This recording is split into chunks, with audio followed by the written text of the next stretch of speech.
सीतानाथ समारंभां श्रीरामानंदार्य मध्यमाम् अस्मदाचार्यपर्यन्तां वन्दे श्रीगुरुपरम्पराम्।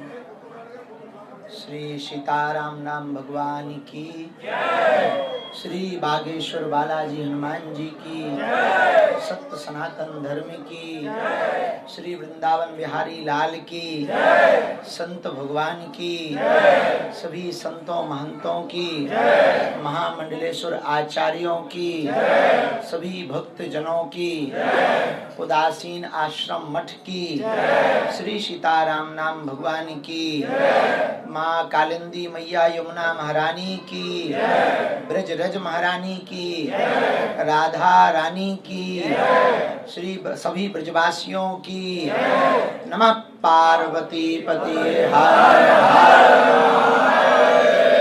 अपने अपने मताई बाप की, भारत हिंदू राष्ट्र की, मातृशक्ति की, दिल्ली संत महामंडल की, सबसे कुशल किससे का बुलवाना, कितना बुलवाना, कैसे बुलवाना, ऐसे परम पूज्य श्री संचालक महाराज जी की, परम पूज्य अनंत श्री विभूषित पूज्य श्री नवल किशोर जी महाराज जी की, कि किससे बुलवाना, कब बुलवाना, कैसे बुलवाना हमने आज सीखा है। आज हमारा सौभाग्य जागा, प्रतिदिन संत दर्शन हो ही रहे हैं, पर आज हमको एक ऐसे स्थान पर जो उदासीन आश्रम मठ है, जहां हमारे संपूर्ण दिल्ली संत मंडल के घट दर्शन के सभी महापुरुष उपस्थित रहते और इन संतों की एकता से हमारे सनातन की यात्रा और सनातनीय परंपरा जीवंत भी है, संवर्धन भी हो रही है, सुरक्षित भी है और आगे भी बढ़ रही है। कुछ दिन पूर्व यहाँ के पूर्व महंताचार्य महाराज जी का गोलोकवास हुआ। उनके कृपा भाज्य पूज्य महाराज जी, परम पूज्य श्री प्रबल मुनि जी महाराज जी, जिनकी चादर पूसी हुई, उत्तराधिकारी के रूप में और अब वर्तमान में महंत के स्थान पर विराजमान, उनके भी चरणों में हम दंडवत प्रणाम कर रहे हैं। पूज्य संत सभा के अध्यक्ष परम पूज्य अनंत श्री विभूषित नारायण दास गिरी जी महाराज जी का यहाँ पदार्पण हुआ, उनका मार्गदर्शन मिला। साथ में सभी संत जन विराजमान हैं और सबसे अंत में सार गर्भित और सूत्र के माध्यम से, जैसे पुराने जमाने में किसी दार्शनिक ने कहा था, जो आप सोचोगे वो आपके शब्दों से निकलेगा, जो शब्द बनेंगे वो आपकी आदत बन जाएंगे, जो आपकी आदत बनेगी वो आपका कर्म बन जाएंगे, जो आपका कर्म बनेगा वही आपका भाग्य हो जाएगा। उसी सूत्र को बड़े सरल ढंग से परम पूज्य श्री आनंद धाम वाले महाराज जी, जिनके प्रकटोत्सव पर दास को भी दर्शन करने का सौभाग्य मिला, परम पूज्य श्री सुधांशु जी महाराज जी वयोवृद्ध भी हैं, पूज्य भूरी वाले महाराज जी भी विराजमान हैं और उत्तर प्रदेश से धर्म सम्राट स्वामी करपात्री जी के भूमि से भी आए गौशाला वाले भी पूज्य महाराज जी हैं, जो लगभग 3000 गौ माता की सेवा कर रहे हैं। पूज्य महाराज जी भी विराजमान, जगत गुरु जी भी विराजमान, महामंडलेश्वर जी भी विराजमान हैं और मातृशक्ति भी विराजमान है। यथा योग हम आप सबके चरणों में साष्टांग दंडवत प्रणाम नाक रगड़ के कर रहे हैं। सबका नाम लेंगे तो एक संचालन तो यहीं निपट जाएगा। तो आप सबकी कृपा से एक छोटा सा आमंत्रण लेकर के दास आप सबके चरणों में आया है। जो हमें कहना था वो पहले ही पूर्वाचार्यों ने कह दिया। हमारे पास अब बचा कुछ नहीं। अंत में हम यही कहेंगे, हम आपके बालक हैं। जैसे माँ अपने बालक को हर प्रकार से सुढंग तरीके से अच्छे से पालन पोषण करती है ताकि वो बड़ा होकर के नाम कमाए, बड़ा होकर के कार्य करे, बड़ा होकर सेवा करे, वैसे ही आपका यह दास बालक है। आप चाहे डांट लो, चाहे जो कर दो, आपकी वाणी हमारे लिए सर्वोपरि है, आपकी आज्ञा हमारे लिए सर्वोपरि है, ताकि हम जीवन पर्यंत तक साधु सेवा करते हुए सनातन का कार्य कर सकें। सनातन हिंदू एकता ब्रज यात्रा यमुना से यमुना महारानी का मिलन है। यह पदयात्रा हिंदुओं की एकता की पदयात्रा है। यह पदयात्रा देश की आध्यात्मिक और भौगोलिक स्थिति के बदलने की यात्रा है। यह पदयात्रा तलवारों की नहीं, विचारों की यात्रा है। यह पदयात्रा आंदोलन वाली नहीं है, आंदोलित करने वाली है। यह पदयात्रा हिंदू, हिंदुत्व और हिंदुस्तान तीनों को सुरक्षित भी करेगी और सनातन का संवर्धन करते हुए यह पदयात्रा हमारे संतों की परंपरा, हमारे संतों की एकता और हमारे सनातन की एकता का प्रतीक बनकर पूरे विश्व में उभरेगी। ये पदयात्रा केवल धीरेन्द्र कृष्ण शास्त्री की नहीं है, वो तो संतों की आज्ञा से चल रहा है। ये पदयात्रा भारत के संतों की है, सनातन धर्म की है, भारत की है, हिंदुओं की है, हिंदुत्व की है और हम सब की है।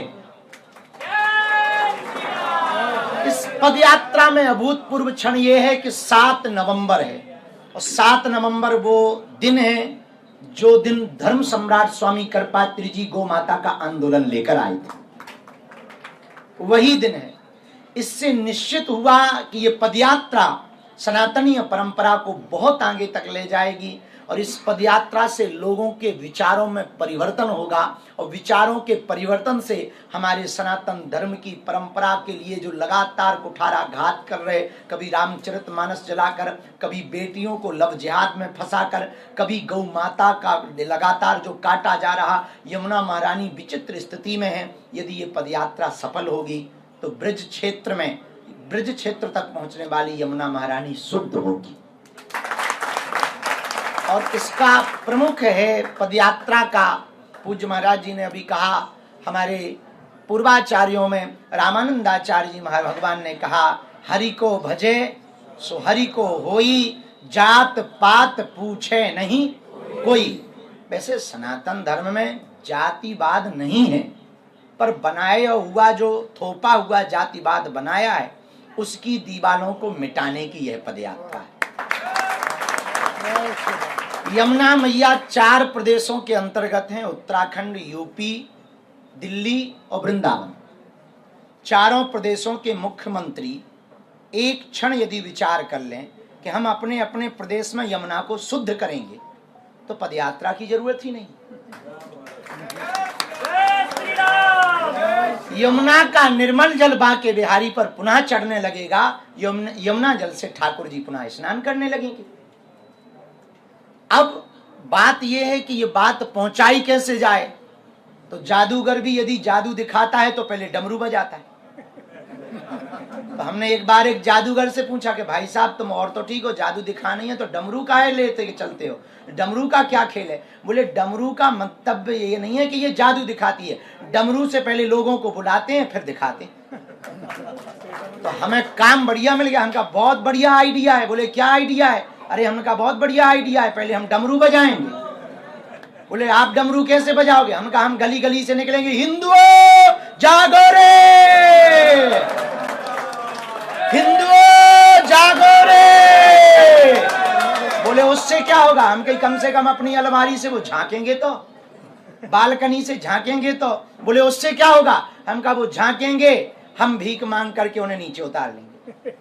नीचे आएंगे, सड़क पर आएंगे, बुजदिलीपना छोड़ेंगे, हिंदुओं का पलायन रुकेगा, धर्मांतरण रुकेगा, लव जिहाद रुकेगा, जमीन जिहाद रुकेगा, भारत हिंदू राष्ट्र होगा।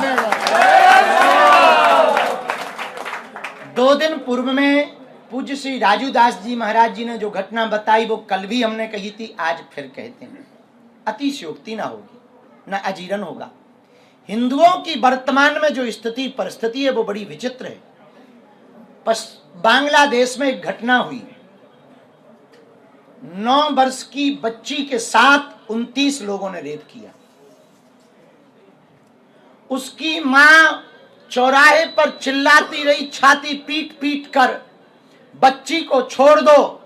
और 4 लोग उसकी मां को पकड़े रहे और वो छाती पीट पीट कर ये बात चिल्लाती रही कि तुम्हें कोई गंदा काम करना है तो मेरे साथ कर लो, पर बच्ची को छोड़ दो। ये देश में हमारे भारत के रहते हुए 80 करोड़ हिंदुओं के रहते हुए हिंदुओं का हाल है। पश्चिम बंगाल में हिंदू पलायन को मजबूर हैं। त्रिपुरा, मेघालय, असम, मणिपुर, नागालैंड, ऐसे अनेक प्रदेश हैं जहां हिंदू अल्पसंख्यक हो रहा। अद्भुत बात सुनना, जिन्हें हम गाय माता कहते हैं वो तुम्हारी मां सड़क पे और तुम 1 BHK 2 BHK में।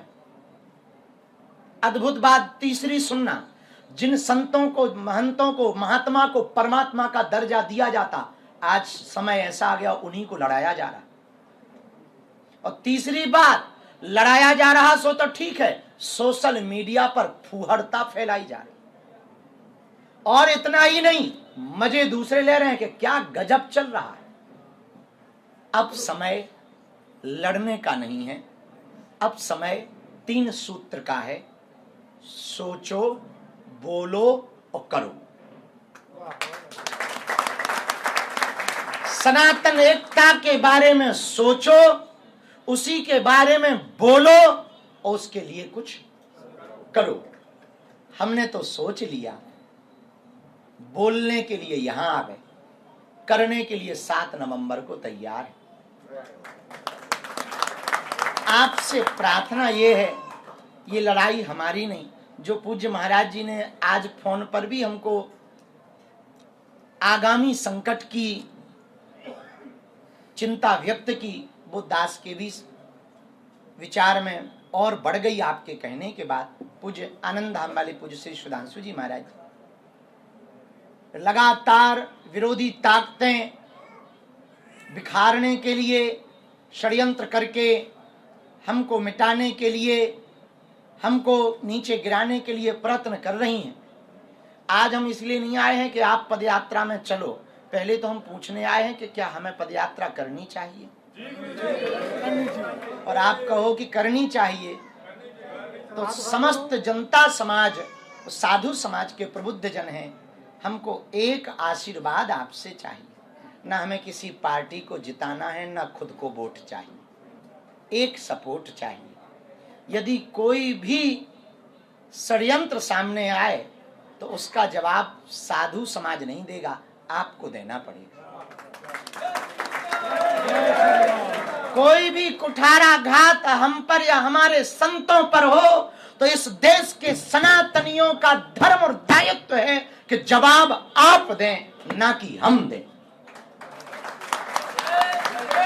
आपकी बच्चियों को बचाने के लिए, देश को बचाने के लिए, यमुना और गंगा को बचाने के लिए हम प्रयत्न करेंगे, हम प्रार्थना करेंगे, यज्ञ करेंगे, हवन करेंगे, संतों के चरण पकड़ेंगे, सरकारों से याचना करेंगे कि हमारी यमुना महारानी को बचा लो, हमारे वृंदावन को पुनः पुराना वृंदावन कर दो, मंदिरों की रक्षा करने दो और मंदिरों को बचने दो, संतों को मत लड़वाओ। लेकिन आगे की जिम्मेवारी तुम्हारी होगी कि संतों की रक्षा या संतों पर कुठाराघात हो तो प्रत्युत्तर तुम्हें देना पड़ेगा। और तुम यदि इतना ना कर पाए तो बुरा ना मानना, तुमसे बड़ा बुजदिल कोई नहीं होगा। और बुरा ना मानना, हम तो आए हैं तो जाएंगे, दुनिया में जो आया है सो जाएंगे, पर कभी देश लुटेगा। जैसा कि पूज्य महाराज जी ने कहा कि भारत 1000 वर्षों तक गुलाम रहा, और क्यों रहा इस पर किसी ने विचार नहीं किया। भारत में पुर्तगाली आए, उन्होंने गुलाम बनाया, डच आए, उन्होंने गुलाम बनाया, बाबर आए, उन्होंने गुलाम बनाया, अंग्रेज आए, उन्होंने गुलाम बनाया। अब तुम्हारे सामने विदेशी ताकतें आई, अंग्रेजी शिक्षाएं आई, उन्होंने गुरुकुलम को मिटाया, कॉन्वेंट खड़े किए और गुलाम बनाने की तैयारी कर दी। आपसे एक ही प्रार्थना है, अपनी संस्कृति को बचाना चाहते हो तो पूरे देश के लोगों से प्रार्थना है, ये पदयात्रा देश की संस्कृति और संस्कृत के लिए है। हम ये नहीं कहते कि आप आओ, आपका जमीर जगह तो आओ, मुझे तो चलना है जी। आपका हिंदुत्व का खून खोले तो आप पधारो, क्योंकि आपके आगे चलेंगे आपके आगे चलेंगे संत, संतों के पीछे चलेंगे आप, आपके पीछे चलेंगे हम। तभी देश बचेगा, तभी सनातन बचेगा। और हम फिर से कह दें, हमें ना भैया नेता बनना है, ना हमको वोट चाहिए। दूसरी बात कहें, हमको तो केवल सनातन का सिपाही ही रहने देना। हमें ना भगवान बनना है, ना महात्मा बनना, ना परमात्मा बनना, संतों का दास बनकर रहना। उदासीन आश्रम की इस मठ में संगोष्ठी में सबने ये तो कहा कि पदयात्रा बहुत अच्छी है, चलनी चाहिए। एक बात हमको लगी जो होनी चाहिए, इस पर अपने अपने विचार भी आपको रखने चाहिए, ताकि हम कोई भूल ना कर जाएं, हमसे कोई गलती ना हो जाए, ताकि हम उसमें और सुधार कर सकें। जब ब्रज पहुंचे तो परम पूज्य श्री मृदुलकांत जी महाराज जी का भी आगमन हुआ। उन्होंने संचालन जब किया ब्रज के, परसों की बैठक में लगभग 200 महापुरुष पहुंचे और सब ब्रजवासियों ने, सेवायतों ने, पंडों ने, पुजारियों ने जो आशीर्वाद दिया, जो वचन दिया, उन्होंने कहा बाबा तू होडल तक चाय जैसोवा, होडल के बाद में एक लंगोटा और लगोटिया लेके आ जाइए, बाकी को काम ब्रजवासियों को। हमें बड़ो मजा आया। हमने कहा जी अच्छे हैं ब्रजवासी।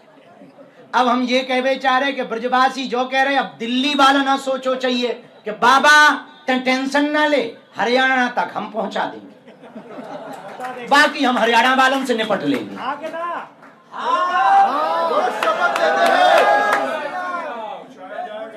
और कोई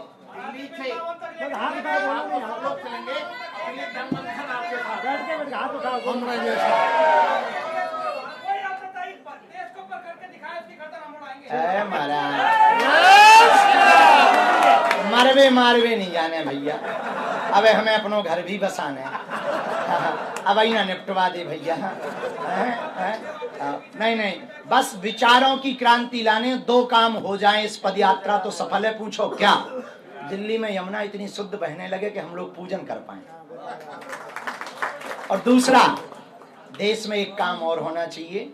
महाराज जी ने तो अपने कहा ही है, पर हम एक बात और चाहते हैं, देश के मंदिरों से, गिरजाघरों से और मस्जिदों से राष्ट्रगान 1 सप्ताह में एक बार होना चाहिए। ये पता लगना चाहिए कौन देशद्रोही है, कौन देश प्रेमी, और ये अपराध भी नहीं है। ये कार्य हो गए तो पदयात्रा सफल है। यमुना महारानी, गौ अभ्यारण्य, गौ माता, राष्ट्र माता, ब्रज को सुरक्षित करना, मांस मदिरा मुक्त करना, ये काम यदि हो गया तो हमें लगता है। लेकिन ये विचारों में बहुत ताकत है। आप जैसे महापुरुषों से लगभग 20-20, 50-50, 100-100 लोग जुड़े। कई महापुरुषों तो अब एक महात्मा जी हैं, उनके तो 3000 गौ माता है। हम तो यही कहेंगे 20-25 गौ चराने वाले ले लो महाराज, गौ माता ही ले चलो। आओ, आप तो यही हमें आज्ञा दे दो कि आप टेंशन ना लो बाबा जी, हम अपनी पूरी गौ माता खोल दे भी, वो कोई नहीं रहेगा तो वही साथ चलेंगे। फिर तो किसी की नींद जगेगी। बूचड़ खाना चलाने वाले समझ जाएंगे कि जब गौ माता ही अपनी रक्षा के लिए दुआई मांग रही, तो अब तो भैया बंद कर देना चाहिए। जितने महापुरुष हैं कोई ऐसा नहीं है, पूज्य ज्योतिषाचार्य महाराज जी, आप और सब संत, कोई ऐसा नहीं जिन महापुरुषों से 2-2, 5-5 हजार लोग ना जुड़े हों। हमारी पदयात्रा की हम भीख मांग रहे हैं, कृपा कर देवें ये पदयात्रा सफल हो जाए। और पदयात्रा यदि सफल हो जाएगी तो यमुना, हमको कोई मुखिया भी नहीं बनना है। आप सब संत जो आज्ञा करेंगे उन्हीं पद चिन्हों पर चल करके इस यात्रा का जो संकल्प लिया उसकी निमंत्रण हमारा स्वीकार करो और हमें आशीर्वाद दो कि हमारी बुद्धि भी ठीक रहे और पदयात्रा भी सफल हो जावे, ऐसी कृपा करो। 7 नवंबर को 11 बजे माँ कात्यायनी माता मंदिर में 10 बजे सुबह माँ कात्यायनी माता, आदिशक्ति कात्यायनी माता मंदिर छतरपुर में हम प्रारंभ कर देंगे। तो अगर यदि आपका भाव जगे तो कृपा कर देना आप लोग। बस यही भाव के साथ वाणी को विराम कर रहे और पूज्य महाराज जी को हम प्रणाम करते हुए आप सबको धन्यवाद। इस चक्कर में तुम नेता ही बना दे, ऐसे ही रहने दे। बालाजी महाराज के कृपा पात्र बागेश्वर धाम पीठाधीश्वर परम पूज्य धीरेन्द्र कृष्ण शास्त्री जी महाराज का पावन संकल्प। मध्य प्रदेश में छतरपुर के ग्राम गढ़ा में बनेगा विश्व स्तरीय कैंसर अस्पताल एवं रिसर्च सेंटर, जिसकी आधारशिला देश के यशस्वी प्रधानमंत्री नरेंद्र मोदी जी के कर कमलों से रखी जा चुकी है। 200 करोड़ रुपए की लागत वाले 100 बेड के इस अस्पताल में गरीबों का होगा मुफ्त इलाज। ये बहुत बड़ा अवसर है, बहुत बड़ा काम है। संकल्प बड़ा हो, संतों के आशीर्वाद हो, प्रभु की कृपा हो, तो समय सीमा में सब पूर्ण होता है। हमारे प्रियजनों, बागेश्वर धाम पूरे भारत के लोगों, अभी तक अस्पतालों में मंदिर थे, अब मंदिर में अस्पताल होगा। कैंसर हॉस्पिटल निर्माण हेतु सहयोग देकर पुण्य के भागी बने।